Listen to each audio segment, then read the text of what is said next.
தனிமனிதன் அமைதி பெறுவதற்காக உடல் நலத்திற்கு உடற்பயிற்சி, உயிர் வளம் பெற காயகல்ப பயிற்சி, மனம் அமைதி பெற அகத்தவம் மற்றும் அகத்தாய்வு பயிற்சிகளை அளித்துள்ளார்கள். இத்தகைய சிறப்பான மனவளக்கலை எனும் வாழ்க்கை கல்வியை உலக சமுதாய சேவா சங்கம் ஸ்கை யோகா இணைய வழியை 12 நாட்கள் அடிப்படை பயிற்சியாகவும் அதனைத் தொடர்ந்து 4 மாதங்கள் சான்றிதழ் கல்வியாகவும் நம் இல்லம் தேடி வந்து அளித்து வருகிறது. இந்த சிறப்பான செய்தியினை நமது உறவுகளிடமும் நட்புகளிடமும் பகிர்ந்து அனைவரும் உடல் நலத்துடன் ஆரோக்கியமாக அமைதியாக வாழ நம்மால் ஆன சிறு உதவியினை செய்வோம்.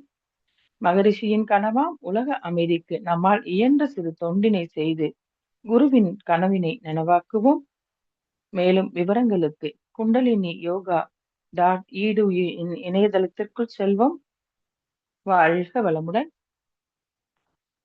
தவத்தினை தொடர்ந்து சிந்தனை உரை நடைபெற உள்ளது. சிந்தனை நடத்தி கொடுக்க பேராசிரியர் அருள்நிதி வெங்கடலட்சுமி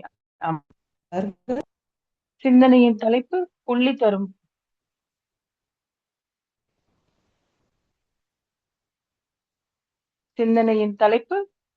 தரும் பூரிப்பு. இச்சிந்தனையை கேட்க அனைவரும் அமர்வோம். வாழ்க வளமுடன். வாழ்க வளமுடன் அம்மா. நன்றிகள் அம்மா. வாழ்க வளமுடன். தவம் எடுத்த பேராசிரியர் அருள்நிதி பரமேஸ்வரி பழனிவேல் அம்மா அவர்களை அனைவரும் இணைந்து வாழ்த்துவோம். பரமேஸ்வரி பழனிவேல் அம்மா அவர்கள் அவர்தம் அன்பு குடும்பமும் அருட்பேராற்றல் கருணையினால் உடல் நலம், நீலாயுள், நிறை செல்வம், உயர்ப்புகள், மெய்ஞானம் ஓங்கி வாழ்க வளமுடன். வாழ்க வளமுடன். வாழ்க வளமுடன். வாழ்க வளமுடன் அம்மா. வாழ்க வையகம், வாழ்க வையகம், வாழ்க வளமுடன். குரு வாழ்க, குருவே துணை. இங்கு நம்மிடையே நம் குருபிரான் அவர்கள் சுக்குமமாக எழுந்தருளி இச்சிந்தனை உரையை சிறந்த முறையில் நடத்தி தருவாராக. வாழ்க வளமுடன். நாம் இன்று சிந்தனைக்காக எடுத்துக்கொண்ட தலைப்பு புள்ளி தரும் பூரிப்பு. அருமையான தலைப்பு. நம் மகரிஷி சொல்லாத ஒரு புள்ளி கூட இல்லைன்ற அளவுக்கு இந்த தலைப்பு அமைஞ்சிருக்கு. அதை பத்தி சற்று நேரம் சிந்திப்போம். உடம்பினை முன்னம் இழுக்கென்று இருந்தேன், உடம்பினுக்கு உள்ளே உருபொருள் கண்டேன், உடம்புள்ளே உத்தமன் கோயில் கொண்டான் என்று உடம்பினை யான் இருந்து ஓம்புகின்றேனே. திருமந்திரம். உடம்பார் அழியில் உயிரார் அழிவர், திறம்பட மெய்ஞானம் சேரவும் மாட்டார், உடம்பை வளர்க்கும் உபாயம் அறிந்தே உடம்பை வளர்த்தேன் உயிர் வளர்த்தேனே. திருமூலர். இதையெல்லாம் நம்ம மகரிஷி அறிந்து நமக்கு உடல் நலத்தை காக்கிறதுக்காக இத்தகைய அருமையான பயிற்சிகளை நமக்கு கொடுத்திருக்காங்க. நம்ம மகரிஷி நமக்கு குருவா கிடைச்சது நாம் நம்மோட முன்வினை பயன். அதாவது ஒருவருடைய சஞ்சித கர்மா முன்னோர்கள் பதிவு நன்றாக இருந்தால் மட்டுமே இத்தகைய குருவை நாம் பெற இயலும். குருட்டினை நீக்கும் குருவினை கொள்ளார், குருட்டினை நீக்கா குருவினை கொள்வர். குருடும் குருடும் குருட்டாட்டமாடி குருடும் குருடும் குழிவிடுமாறே. அறியாமையில் உள்ள குருடனும் மெய்ப்பொருள் உணராத குருவும் இணைந்து செயல்பட குருட்டாட்டமாகி இருவரும் மீண்டும் மீண்டும் பிறவி குழியில் விழுவார்கள் என்கிறார் திருமூலர். நாம் பிறந்த நோக்கமும் அடைய வேண்டிய இலக்கையும் அறியாதவர்கள், அறிய முடியாதவர்கள் குருட்டு நம்பிக்கை வளர்க்கும் கொடுக்கும் குருவை நம்பி அவரோடு இணைந்து காலச்சக்கரத்தில் சிக்குண்டு மாழ்வர். எனவே நோக்கையும் இலக்கையும் சுட்டிக்காட்டி உணர்த்தும் இடமாகிய சுழுமுனை திறந்து வழிகாட்டும் சர்க்குருவை பெற்ற நாம் அனைவருமே குறையில்லாதவர்கள்தான். நம் குரு பிரான் அவர்கள் நமக்கு உடலுக்கு உடற்பயிற்சியும், உயிருக்கு காயகல்ப பயிற்சியும், மனதிற்கு தவ பயிற்சியும் அருளியிருக்கிறார்கள். இதில் உடலுக்கு எளிய முறை உடற்பயிற்சியை அளித்துள்ளார்கள். நம் குருபிரான் அருளிய உடற்பயிற்சிகள் இரத்த ஓட்டம், வெப்ப ஓட்டம், காற்றோட்டம், உயிரோட்டம், ஜீவகாந்த ஓட்டம் ஆகியவற்றை சீராக்கி நோய் எதிர்ப்பு சக்தியை அதிகரித்து உடல் உறுப்புகளை புதுப்பித்து மனதை அமைதிப்படுத்தி உடல் ஆரோக்கியத்தை மேம்படுத்துகின்றன. இவை முதுமையை தள்ளி போட்டு இளமையையும் நீண்ட ஆயுளையும் தருகின்றன. நம் மகரிஷி அவர்கள் நமக்கு அளித்த பயிற்சிகள் அனைத்தும் அதிகமான வேகம் கொடுக்காத தன்மையுடையதாகவும் அமைந்துள்ளது. இந்த உடற்பயிற்சிகள் உடலினை உறுதி செய்வது மட்டுமல்லாமல் உள்ளத்தையும் அமைதிப்படுத்துவதாக அமைந்துள்ளது. நம் மகரிஷியின் எளிய முறை உடற்பயிற்சிகள் உடலின் உள் உறுப்புகளை சீரமைக்க மிகவும் உதவுகிறது. நோய்கள் குணமாக மற்றும் வராமல் தடுக்கவும் உதவுகிறது. இருதயம், நுரையீரல், ஜீரண உறுப்புகள், நரம்பு மண்டலம் போன்ற உள்ளுறுப்புகள் பலப்படும். இரத்தம் மற்றும் சிறுநீரில் உள்ள அதிக சர்க்கரை குறைந்து சர்க்கரை நோய் கட்டுக்குள் வர இயலும். பெண்களுக்கு மாதவிலக்கு சம்பந்தமான பிரச்சனைகள் குணமாக உதவுகிறது. உடலுக்கும் மனதுக்கும் அமைதி ஏற்பட்டு நல்ல உறக்கம் வரும். இதன் மூலம் உடல் ஆரோக்கியம் மேம்பட உதவுகிறது. நாம் காயகல்ப பயிற்சியில் காலில் உள்ள புள்ளிகளை அழுத்தும் போது உடலின் உள்ளுறுப்புகள் நன்கு தூண்டப்படுகிறது. உடலில் உள்ள அனைத்து நரம்புகளும் காலில் முடிவடைகிறது. மேலும் உடல் முழுவதையும் தாங்கி பிடிப்பது நம் கால்களே ஆகும். கால் கட்டை விரலில் 3 இடங்களில் அழுத்துகிறோம். அவ்வாறு அழுத்தும் போது பிட்யூட்டரி சுரப்பி தூண்டப்படுகிறது. தலை, சைனஸ், கழுத்து, தைராய்டு, பாராதைராய்டு, கழுத்து பகுதி ஆகியவை தூண்டப்படுகிறது. அதில் உள்ள குறைபாடுகள் நீங்குகின்றன. அடுத்த 2 விரல்கள் கண்கள். கண்ணின் நரம்புகள் தூண்டப்பட்டு பார்வை குறைபாடுகள் நீங்குகிறது. அடுத்த 2 விரல்கள் காதுகள். இதனால் செவிப்பறை சீராகி காது கேளாமை நோய் குணப்படுத்தப்படுகிறது. பாதத்தின் மேடான பகுதி மார்பு பகுதி, இருதயம், நுரையீரல்கள். இதில் அழுத்தம் கொடுக்கும் போது இதய வால்வுகள் தூண்டப்பட்டு அதன் இயக்கம் சீரடைகிறது. மேலும் நுரையீரலில் உள்ள குறைபாடுகள் நீங்கி மூச்சு திணறல், ஆஸ்துமா போன்ற நோய்கள் படிப்படியாக குறைய வாய்ப்பிருக்கிறது. மேலும் மூச்சு பயிற்சியும் செய்து கொள்வதன் மூலம் மூச்சு சம்பந்தமான நோய்கள் குணப்படுத்தப்படுகின்றன. இப்படி அழுத்தம் கொடுப்பதன் மூலம் படிப்படியாக குணமாகிறது. குடல், மூளை முதலியன சுறுசுறுப்புடன் இயங்குகின்றன. கால்கள் பலமடைகின்றன. வயிற்றின் எல்லா பகுதிகளிலும் இரத்த ஓட்டம் சீரடைகிறது. கீழ்வாதம், நரம்பு வலி குணமடைந்து அவை வராமல் தடுக்கப்படுகிறது. காலின் நடுப்பகுதி பள்ளத்தில் மெதுவாக அழுத்தும் போது வயிற்றில் உள்ள வலிகள் நீங்குகின்றன. கல்லீரல், மண்ணீரல், அற்றினல், பித்த நீர்ப்பை ஆகியவை ஊக்குவிக்கப்படுகின்றன. குதிகாலில் கொடுக்கும் அழுத்தம் சற்று அழுத்தமாக கொடுக்க வேண்டும். உடல் மூட்டுகளுக்கெல்லாம் பசை உண்டாக்கி கொடுக்கிறது. காலின் உட்புற ஓரத்தை அழுத்தும் போது முதுகு தண்டு சீரடைகிறது.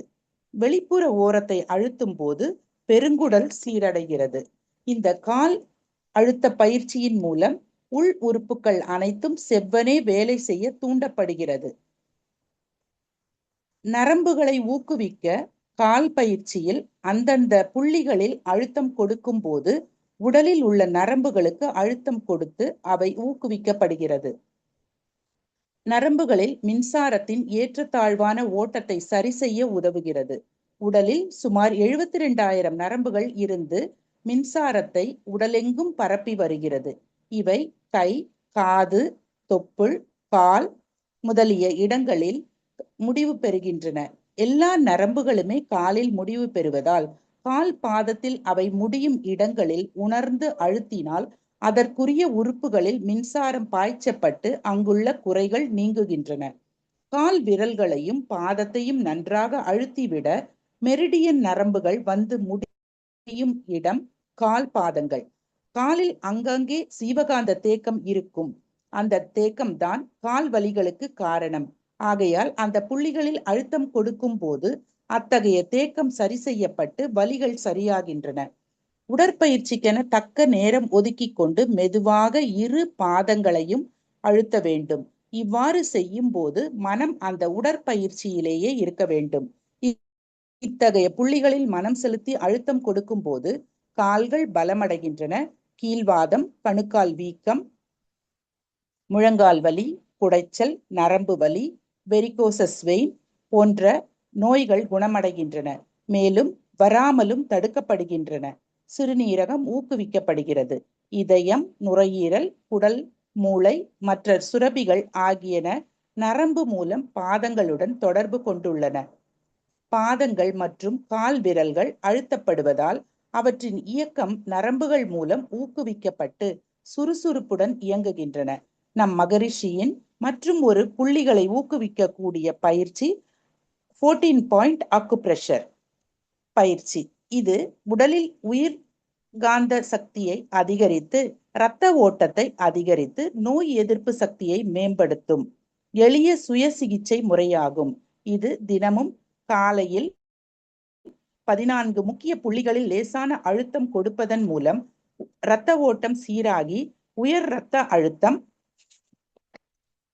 தூக்கமின்மை, மன அழுத்தம் மற்றும் இதய நோய்கள் குறைய வழிவகுக்கும். 14 புள்ளிகளில் அழுத்தம் கொடுக்கும் போது உடலில் உயிர்காந்த ஆற்றலை சமநிலைப்படுத்தி நோய் எதிர்ப்பு சக்தியை அதிகரிக்கிறது. உயர் இரத்த அழுத்தத்தை குறைக்கிறது. மன அழுத்தம் மற்றும் நரம்பு தளர்ச்சியை நீக்குகிறது. தூக்கமின்மை பிரச்சனை சரி செய்யப்படுகிறது. இதய நோய்களை தடுக்கும் ஒரு தடுப்பு நடவடிக்கையாக செயல்படுகிறது. உடலில் உள்ள உயிர்காந்த ஓட்டத்தின் தடைகளை நீக்கி சுறுசுறுப்பை உண்டாக்குகிறது. 14 பாயிண்ட் அக்குப்ரெஷர் பயிற்சியில் முதலில் இடது கை 3 விரல்கள், அதாவது ஆள்காட்டி விரல், நடுவிரல், மோதிர விரல் மூன்றையும் பின் கழுத்தில் உள்ள 3 எலும்புகள் இருக்கும் இடத்தில் முதலில் வைக்க வேண்டும். இது 3 ஜோடி நரம்புகள் இணையும் இடம். இதுதான் முதல் பாயிண்ட். இது பருவுடல், சூக்கும உடல் இணையும் இடம். எளிமையாக புரிந்து கொள்ள, நாம் மின்சார உபகரணங்களை பயன்படுத்தும் போது எப்படி பிளக் பாயிண்டில் ஒயரை இணைக்கிறோமோ அவ்வாறு நம் கைகளை கழுத்தை சுற்றி இடது கையை அந்த எலும்புகளின் மீது லேசான ஒரு அழுத்தம் கொடுக்க வேண்டும். அப்போதுதான் இந்த மின்சார உபகரணங்கள் மின்சாரம் பாய்ந்து நமக்கு வேலை செய்வது போல் இந்த பயிற்சியிலும் நாம் நன்மைகளை அடைய முடியும். பயிற்சி முடியும் வரை அந்த இடது கையை எடுக்கக்கூடாது. இந்த பாயிண்ட் மட்டுமே மைனஸ் பாயிண்ட், மற்றதெல்லாம் பிளஸ் பாயிண்ட். 14 புள்ளிகள் என்பது உடலின் உயிர்காந்த ஆற்றலை சீரமைத்து நரம்பு மண்டலத்தை வலுப்படுத்தும். உடல் உறுப்புகளின் செய்திகள் இதன் மூலமாக மூளைக்கு செல்கிறது. மூளையிடும் ஆணைகள் இதன் வழியாக உடலுக்கு கொண்டு செல்லப்படுகிறது. ஒரு எளிய மருந்தில்லா மருத்துவ முறையாகும். இது உடற்பயிற்சியின் இறுதி பகுதியாக முதுகு, கழுத்து, தொப்புள், விலா உள்ளிட்ட 14 முக்கிய புள்ளிகளில் விரல்களால் அழுத்தம் கொடுத்து 30 வினாடிகள் தியானத்துடன் ஒவ்வொரு புள்ளியிலும் கவனம் செலுத்தப்படுகிறது. இதனால் உடலில் உள்ள அனைத்து செல்களும் பூரிப்படைகின்றன. புள்ளி 1 கழுத்து எலும்பு C7, அதை பற்றி மேலே பார்த்து விட்டோம். இதன் மூலம் உயர் இரத்த அழுத்தம், தூக்கமின்மை, தலைச்சுற்றல் மற்றும் நரம்பு தளர்ச்சி சரி செய்து கொள்ளலாம். 2 3ஆம் புள்ளிகள் மார்பு பகுதி மற்றும் மேல் வயிற்று பகுதி. மார்பு எலும்பின் கீழ்ப்பகுதி மற்றும் தொப்புளுக்கு மேலே உள்ள மேல் வயிற்று பகுதி. இங்கு ஆள்காட்டி விரலை வைத்து லேசான அழுத்தத்துடன் கவனிக்கும் போது ஒரு சிறிய துடிப்பை உணர இயலும். இதன் மூலம் இதய துடிப்பு சீராகும். ஆஸ்துமா மற்றும் நுரையீரல், மூச்சு குழாய்களில் உள்ள பிரச்சனைகள் படிப்படியாக குறைய வாய்ப்புள்ளது. 4ஆம் புள்ளி தொப்புளுக்கு மேல் 1 இன்ச் மேலே நமது ஆள்காட்டி விரலால் லேசான அழுத்தி நினைவை செலுத்தும் போது ஜீரண சக்தியை தூண்டி உடலில் வெப்பத்தை சமப்படுத்துகிறது. 5 to 10 புள்ளிகள் தொப்புளை கடிகாரத்தின் மையமாக வைத்து அதை சுற்றியுள்ள 6 திசைகளிலும் அழுத்தம் கொடுக்க வேண்டும். இதனால் கல்லீரல், மண்ணீரல் மற்றும் கணையம் போன்ற உள்ளுறுப்புகளை தூண்டி இரத்தத்தை சுத்திகரிக்கிறது. நீரிழிவு நோய் போன்ற குறைகளை நீக்குகிறது. 11 12ஆம் புள்ளிகள் இடது பக்க விலா எலும்பு பகுதி மற்றும் வலது பக்க விலா எலும்பு பகுதிகளில் ஆள்காட்டி விரலால் லேசான அழுத்தம் கொடுத்து கவனிக்க வேண்டும். இந்த புள்ளிகளில் அழுத்தம் கொடுப்பதன் மூலம் வயிற்றுப்பகுதி தசைகள் வலுவடைந்து குடலிறக்கம் தடுக்கப்படுகிறது.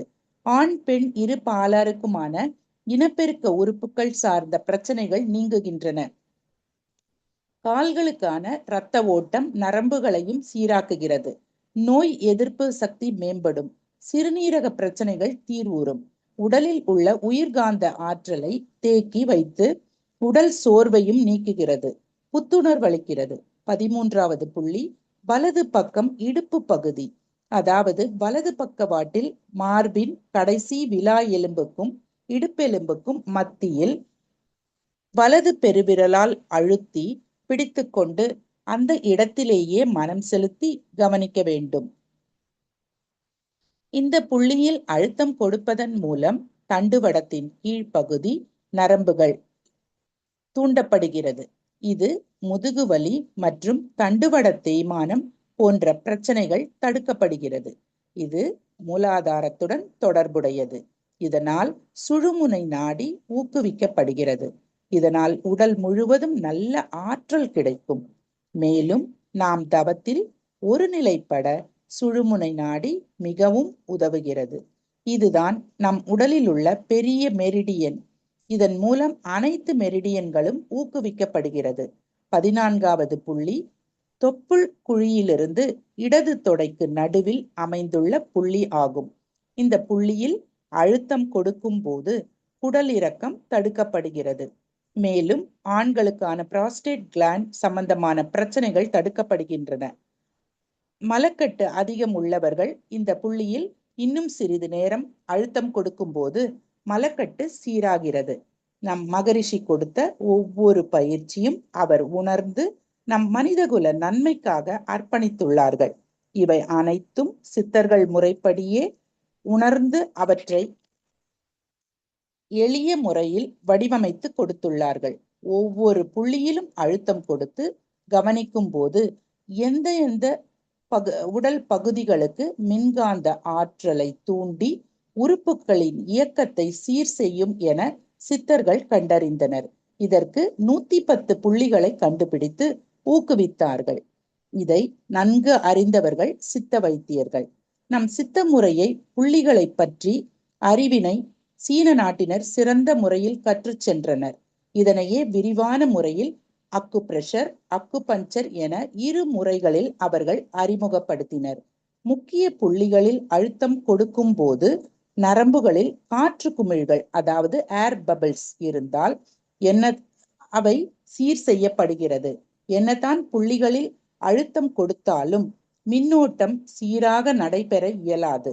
அதனால் அந்த பகுதியில் வருடி அந்த காற்று குமிழ்களை பரவச் செய்வர். இது அக்குப்ரெஷர் எனப்படும். இதை என்னதான் பரவச் செய்தாலும் ஏர் பபிள்ஸ் திரும்ப திரும்ப வர வாய்ப்புள்ளது. இதை மேலும் ஆராய்ந்து எப்பொழுதுமே வராமல் தடுப்பதற்காக முயற்சியில் ஆராய்ச்சி மேற்கொண்டனர்.